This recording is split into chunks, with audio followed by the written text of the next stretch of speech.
Spell Wednesday. I don't know how to spell Wednesday. Well, James, just sound it out. Oh, okay. So, like this?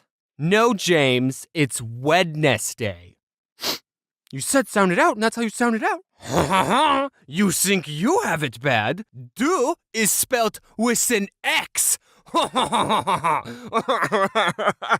think it comes to no surprise that I'm terrible at spelling. I feel like everyone in life falls into two categories. Either you're good at math and bad at reading, or you're weird. And if you've seen my other videos, you know that I'm a math boy. My mom told me that I have dyslexia because she has dyslexia and I have all the symptoms, but we never got that diagnosed by a doctor, so you can't make me take my meds, Mom. A lot of times what I do to cover up the fact that I spell lower than a first grade level is I will purposely misspell words to the point where it's obviously a joke. You thought I was doing that to be funny, but it's actually because I have zero self-confidence in my spelling and I don't want anyone to point out my mistakes. I mentioned this in a different video, but in elementary school, I was put into an honors program and everyone had to take spelling tests a grade ahead of their level. And by everyone, I mean everyone except me, because I failed every single spelling test. So I had to take spelling tests that were on level.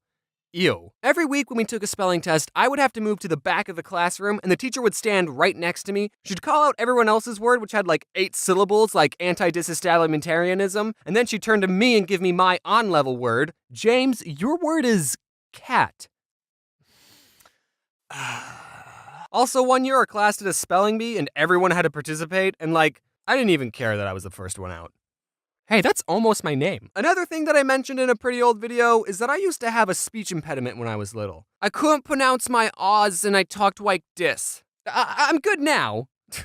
Obviously. So every other day during school, I had to go to a speech therapy class, and one day the teacher who taught me how to pronounce my O's, I'll call her Mrs. Kool-Aid, gave me this sheet of paper with a bunch of raindrops on it, and she said, "For every raindrop on this page, say the word raindrop." But then she just left the room, and I said, well, I'm not gonna do this. I didn't say raindrop a single time, because no one was even there. No one would have seen me not saying raindrop. So why would I do something that I didn't want to do? But then the funny part is, when she came back, she asked, "Are you finished saying your raindrops?" No. Well, how many did you say? I didn't say any. You stupid child. I told her the truth for some reason. I don't know why. It was probably the easiest lie in my life to get away with, but that's why I remember this story. I'm still mad at myself for telling the truth. And I had to say raindrop a bunch of times in front of her, and she would only go to the next raindrop until I said it right, and it was terrible. It really hurt my feelings. Since I was struggling with reading and spelling, I had to get an IEP. An incredible, excellent personality, which meant I had to go to a special class for a little bit during school, and the teacher who taught this class was none other than Mrs. Kool-Aid. Oh yeah. I don't know why I said it like that. I don't remember anyone ever telling me I was put into a special needs class. I just remember going into speech therapy every other day, and then those classes slowly morphed into teaching me how to read and spell. I don't know, I thought reading this book would have helped me talk better. 2 other kids were in the reading class with me, and I remember the day when reading for me just clicked. Us 3 were given a simple sentence to read. It was about bees. It was so simple. It was literally just, to defend their hive from wasps, bees don't sting the wasp. Instead, they all crowd around the wasp and flap their wings to raise their body temperature, heating up the wasp until it dies. And then Mrs. Kool-Aid asked us, okay, how do bees defend against wasps? And the other 2 kids said, they sting them. And I said, what? No, you morons! Didn't you read this?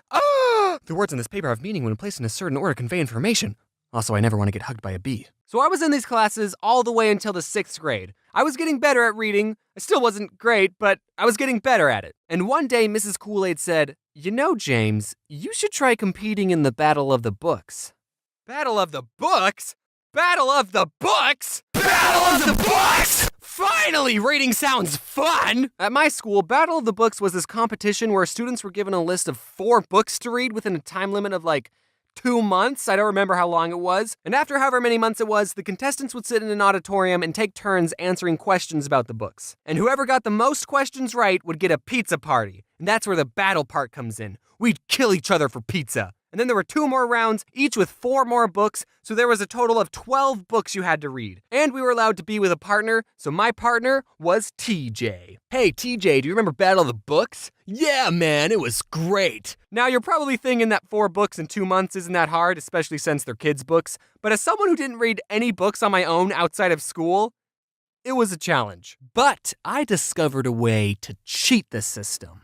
I discovered something called audiobooks. Instead of having to sit still and read the book, I could just have someone read the book to me. And I would get through the book so much faster. I'd be able to read a book in about 8 hours as opposed to reading a book never, because I would never be able to finish a book on my own. And I was actually able to understand what was going on. I legitimately thought that listening to audiobooks was cheating because of how well it worked. So I never told anyone my secret. Until just now.